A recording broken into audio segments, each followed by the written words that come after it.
Saludos amigos, gracias por la amabilidad de la compañía. Soy Cristino del Castillo y este es su programa A Quemarropa.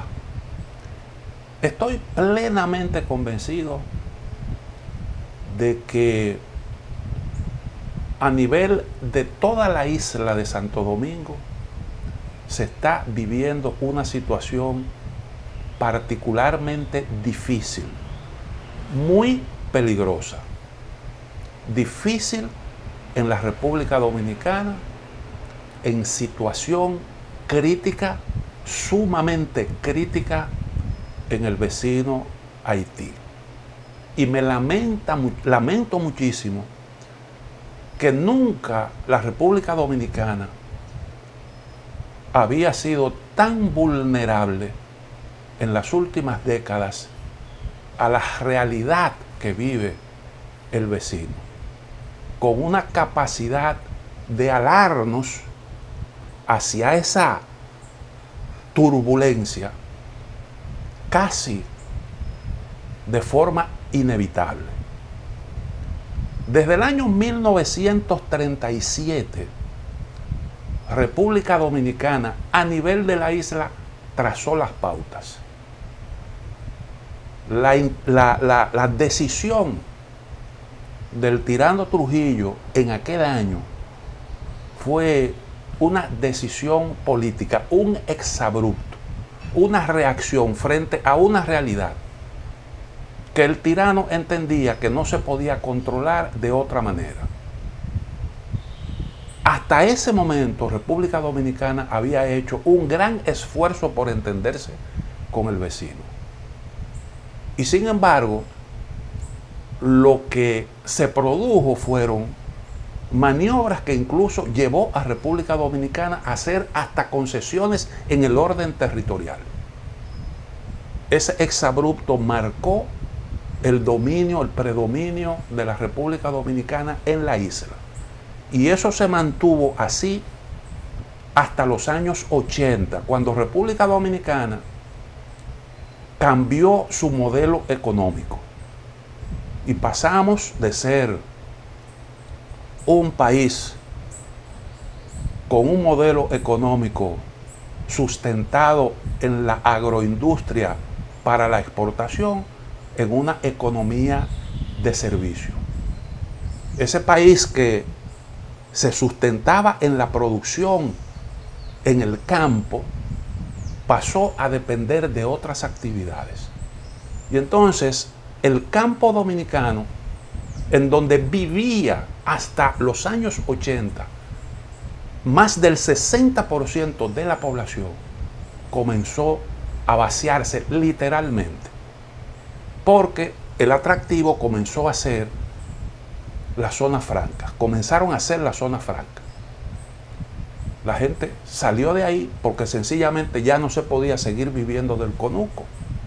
Y esos espacios vacíos pasaron a ocupar los inmigrantes extranjeros. República Dominicana flexibilizó a partir de ese momento su política migratoria. Con el paso del tiempo, el campo terminó convirtiéndose en la puerta de entrada de flujos migratorios cada vez mayores. Porque para el inmigrante se abrieron otras puertas con el paso del tiempo. Sin embargo, el campo resultó ser, y todavía lo sigue siendo, una especie de periodo de adaptación. Yo llego, me ubico, me relaciono con el idioma, conozco personas, identifico oportunidades y de ahí rápidamente salto a un lugar en donde se requiera menos esfuerzo y mayor remuneración. El campo dominicano ha sido un trampolín y una demanda permanente que le ha impuesto a la República Dominicana de fuerza de trabajo extranjera. Esa dependencia de fuerza laboral extranjera en la construcción y en un montón de áreas, la producción agropecuaria ni se diga, creó una dependencia que al mismo tiempo hizo a la República Dominicana muy vulnerable.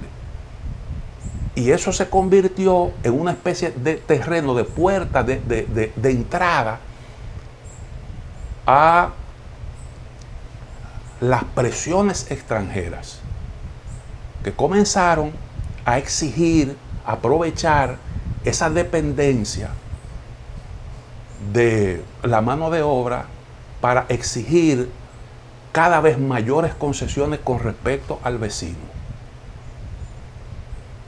Y entonces, con esos propósitos, se pasó a financiar una sociedad civil en donde uno de los puntos fundamentales de la agenda era precisamente el tema del estatus migratorio, que era no más que un pretexto para seguir flexibilizando cada vez más la política migratoria de la República Dominicana, y eso nosotros lo vimos como República Dominicana, literalmente todos esos campos de refugiados haitianos que se crearon luego del terremoto, todo eso se vació hacia la República Dominicana. ¿Gracias a qué?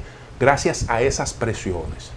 Y todo eso ha estado acompañado de un proceso en el cual hasta el servicio diplomático ha ido cayendo en manos de gente de la sociedad civil comprometida con esa agenda. Hasta los años 80, República Dominicana tenía un buen cuerpo diplomático con gente muy preparada, muy conocedora de la realidad del vecino, con mucha información y además de eso, con un servicio de inteligencia, con contactos a nivel de toda la isla, con influencia política aquí y allá y con capacidad para incluso influir en la vida política del vecino. Y todo eso nosotros lo fuimos perdiendo, todo eso fue cambiando. Y entonces esas debilidades nos hicieron muy vulnerables frente a las presiones del vecino, que aprovecharon esa circunstancia para imponernos ellos entonces a nosotros sus reglas de juego. Esa es la realidad, eso es lo que ha ido ocurriendo en la isla. Y nosotros nos hemos descuidado, hemos minimizado la importancia de eso que está ocurriendo allá. Y una muestra de eso es lo que decía el presidente de la República en la rueda de prensa reciente, en el encuentro que tuvo con periodistas recientemente, donde el presidente decía que ha sido imposible que los haitianos nos respondan a nosotros la pregunta de quién es que está construyendo ese canal para desviar el río Masacre. No se sabe si es privado o eso es una inversión del Estado. ¿De qué habla eso? De que nosotros realmente no tenemos fuente de información, de que nosotros nos hemos descuidado con el seguimiento que es necesario darle a la evolución de los acontecimientos en el vecino. Eso realmente es, que eso ocurra actualmente es una cosa imperdonable. Que nosotros no tengamos capacidad para enterarnos de ese tipo de cosas que son tan elementales, tan sencillas. Y ese es un tremendo descuido. Nuestros diplomáticos, la gente que ha manejado esos asuntos, tiene en mente otras cosas. Y eso se puso en evidencia ahora, recientemente, con el asunto este del canal para desviar el río Masacre. Hay una crónica de un general retirado, Altuna Tesano, en donde él relata cómo fue que ocurrieron las cosas, cómo se planteó el problema. De repente nos enteramos de que había una construcción en marcha y cómo la comisión mixta bilateral encabezada por el canciller terminó dándole la anuencia a la construcción de eso. Y fue el presidente Luis Abinader el que cambió el rumbo de los acontecimientos, lo cual uno, pues, lógicamente tiene que valorar. Pero la decisión estaba tomada, lo digo yo responsablemente. a favor, con una aquiescencia a esa obra, sin tener a mano la información técnica, qué tipo de construcción, cuáles son sus características, un estudio de impacto medioambiental, absolutamente nada. Nosotros nos precipitamos a dar aquiescencia. ¿Y eso por qué? Bueno, porque sencillamente hay quienes tienen su propia agenda. Yo digo que el presidente Luis Abinader ha hecho con Cancillería lo que hizo el doctor Leonel Fernández con Migración y con algunas de las instituciones responsables de la política migratoria y lo que tiene que ver con ese tema. Porque eso lo puso en manos de gente que tenía unas posiciones y la decisión se tomó no para que esas decisiones fueran la línea, para que esa forma de pensar de los responsables, de los que asumieron el control de esas instituciones, trabajaran en favor de lo que son sus criterios y su línea de pensamiento con respecto a ese problema, sino todo lo contrario. Porque paradójicamente nunca en la historia de la República Dominicana habían ingresado tantos extranjeros al territorio de la República Dominicana como en ese periodo, paradójicamente. Y eso fue, yo digo, que una jugada realmente maestra. Yo te pongo a ti para de alguna forma legitimar una política que es contraria a la forma de pensar tuya. En el caso del actual gobierno, la decisión de poner en manos de la sociedad civil todo nuestro aparato diplomático se puede comparar con aquello. Porque ese aparato diplomático en manos de la sociedad civil, sabiendo nosotros cómo es que funciona, más también entidades responsables de trazar la política migratoria,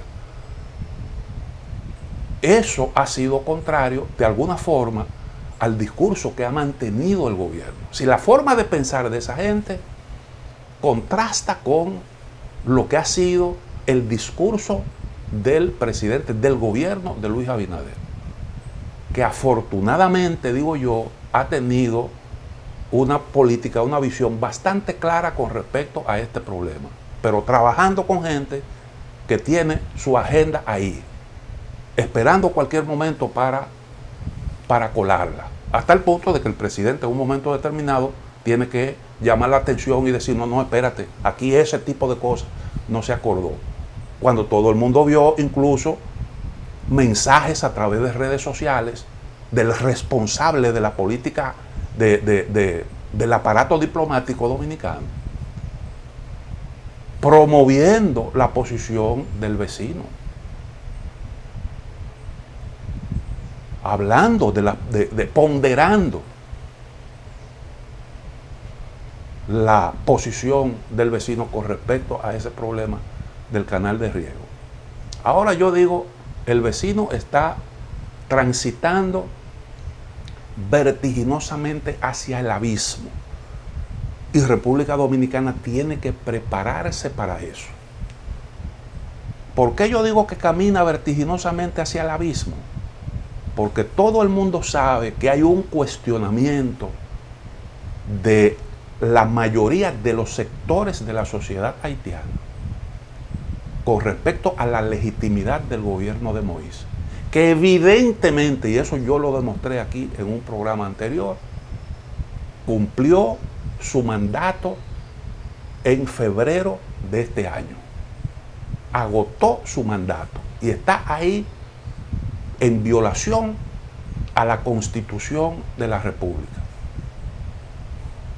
Y no obstante a que su legitimidad está siendo cuestionada, se plantea nada más y nada menos que una reforma constitucional. En un momento en el que la sociedad haitiana, sus sectores sus organizaciones más representativas, han estado exigiendo que se frene eso y que se celebren elecciones democráticas. para darse un gobierno legítimo. Y no han valido las manifestaciones. Y ahí entonces lo que hemos visto es un gobierno que se designa por decreto, antojadizamente, en violación a la Constitución, jueces que se destituyen, tribunal electoral, organismo electoral integrado por gentes afines al grupo de poder, y ese tipo de barbaridades que indiscutiblemente conducen a un gran enfrentamiento político en medio de una situación grave de salud que se está complicando. Nunca habíamos visto una situación tan grave como la que está viviendo Haití actualmente con respecto a la pandemia. Y ese es un mal presagio, porque hasta este momento parecía, sin ningún tipo de control y con una situación que se presta para una rápida propagación del virus, lo que habíamos visto es que la situación siempre había sido más o menos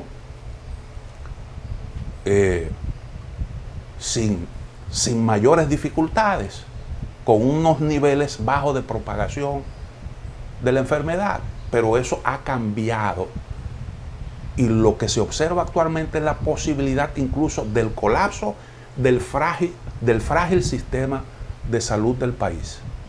Pero al mismo tiempo nosotros vemos una situación de violencia creciente, secuestros por todas partes, miedo de la población incluso a salir de su casa, gente que vive del día a día, una situación social sumamente grave. El día pasado leímos un informe de UNICEF en donde se daba una voz de alarma con respecto al problema del hambre entre la población infantil, un crecimiento de más del 50% de la desnutrición de la población infantil, lo que habla realmente de una realidad sumamente grave.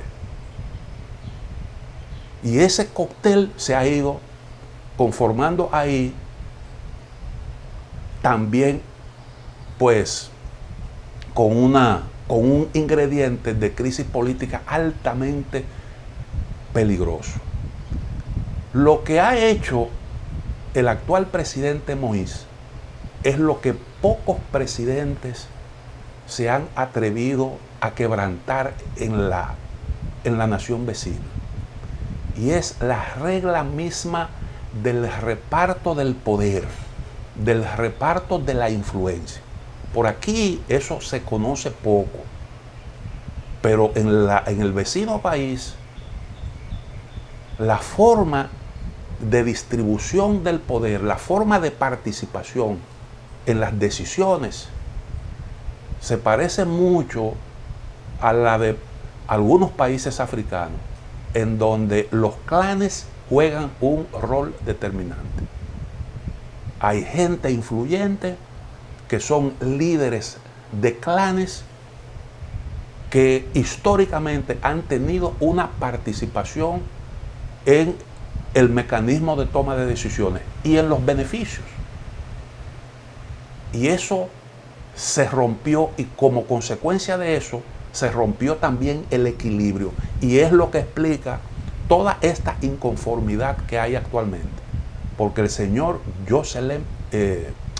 Jovenel Moïse ha demostrado que es un individuo con muchas ambiciones políticas, que ha querido convertir a Haití en tierra, en una especie de finca propia y de su grupo. Ahora se dice que está armando todo para que su esposa sea candidata a senadora.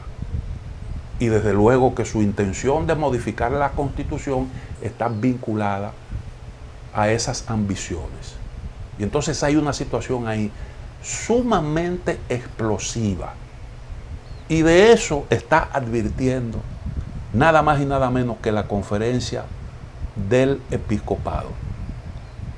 Pero antes de yo hablar sobre la posición de los obispos haitianos, yo quería decir que lamentablemente la situación que está prevaleciendo actualmente, susceptible de arrastrar a la República Dominicana, en eso una gran culpa han tenido los gobiernos extranjeros, esas potencias que generalmente han estado detrás de la situación del vecino país, que son las que influyen por estos lados y las que siempre están, que se autodefinen como amigas de Haití, y han ido colocando a la República Dominicana en una situación que la hace muy vulnerable. Todas esas presiones, todos esos informes, para lo que han servido es precisamente para debilitar la posición del país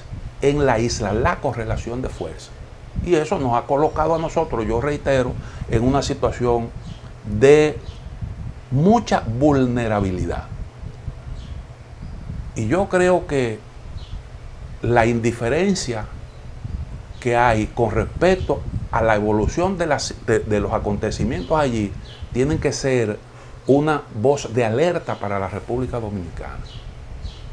¿Por qué? Bueno, por la sencilla razón de que hay coyunturas, situaciones que imponen decisiones que por lo general no contemplan los intereses, no necesariamente contemplan intereses nacionales, o le pasan por encima a intereses vitales de las naciones cuando eso es favorable a los propios intereses. Si la crisis en el vecino desencadena en grandes flujos migratorios hacia determinados destinos, como ocurrió cuando se le impuso a Haití aquel embargo que provocó estampidas hacia distintos países de la región del Caribe, pues en medio de una situación así como esa, recuerden que las presiones en una situación como esa fueron tremendas para la República Dominicana. Balaguer resistió. Y si eso se repite, también se van a repetir esas presiones, con el agravante de que hay una situación que es lo que se ha creado con esa obra de desvío del río Masacre. Esa obra de desvío del río Masacre puede ser una herramienta atractiva, una herramienta política atractiva, porque hay algo que tienen en común los haitianos, y es ese encono con respecto a la República Dominicana, que lo han sembrado los dirigentes de esa nación. Y como eso unifica la tentación de utilizar eso, un conflicto con República Dominicana, como herramienta política para sortear situaciones internas difíciles, es muy grande. Y entonces nosotros tenemos que ser lo suficientemente inteligentes para manejar este problema y neutralizar esas tentaciones que pueden terminar alándonos a nosotros hacia ese gran agujero negro. Utilizando naturalmente ese concepto de la física que tiene que ver con el conocimiento del espacio. Entonces yo digo que República Dominicana tiene que cuidarse de esa situación. Quiero seguir con el tema, pero permítame hacer una pequeña pausa.